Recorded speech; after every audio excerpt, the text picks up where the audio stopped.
High, আমি অর্পিতা। আজকে আমি রান্না করলাম হচ্ছে মসুর ডাল, তার সাথে পেঁয়াজকলি আলু ভাজা আর আলু মাখা।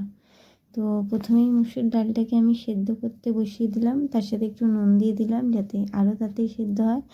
আর পেঁয়াজকলিটাও বার করেছি ফ্রিজ থেকে। এরপর দেখো ডালটা আমার সেদ্ধ হয়ে গেছে। এদিকে পেঁয়াজকলিটাও আমি কেটে নিয়েছি, তার সাথে অল্প একটু আলুও দিয়েছি। আর ডালটাকে আমি ডাল কাটা দিয়ে ঘেটে তারপর আমি যতটা জল লাগবে জল দিয়ে দিয়েছি। এবার ডালটা একটু ফুটতে তারপর আমি এবার ফোড়ন দেবো। তো এদিকে পেঁয়াজ আর একটু কারি পাতা ভেজে নিয়েছি আলু মাখার জন্য, আর এদিকে আমি পেঁয়াজ আর কারি পাতা দিয়ে আমি ডালটা ফোড়ন দিয়েছি।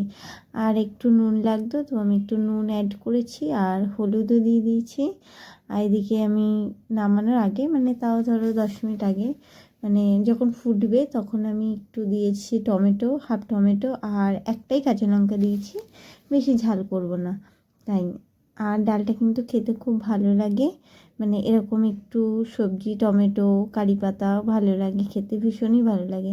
আর এদিকে পেঁয়াজকলি আলুটা ভাজা করে নেবো। তো আমি এখানে কিন্তু অল্প তেলে দিয়েছি।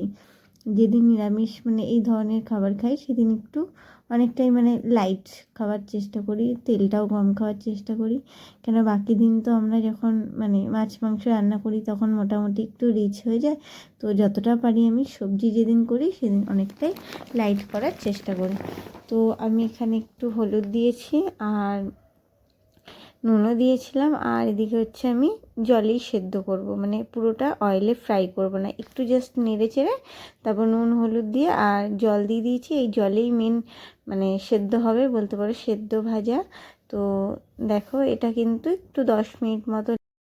তো আমার জলটা শুকিয়ে গেছে দেখো। তো জল শুকিয়ে যাওয়ার পর আর 2 মিনিট জাস্ট একটু নেড়ে চেড়ে নিলেই হবে, যাতে পুরোপুরি সেদ্ধ না লাগে, সেই জন্য জাস্ট হালকা নেড়ে নিলেই হবে।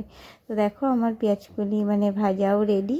এদিকে আমি লাঞ্চের জন্য থালাটা রেডি করে নিয়েছি, পেঁয়াজকলি আলু ভাজা, আলু মাখা, লেবু নিয়েছি আর সাথে ডাল, আর নিয়েছিলাম ফলের মধ্যে কুল। তো এটাই ছিল আজকের লাঞ্চ। ভালো লাগলে অবশ্যই লাইক কমেন্ট এবং শেয়ার করবেন।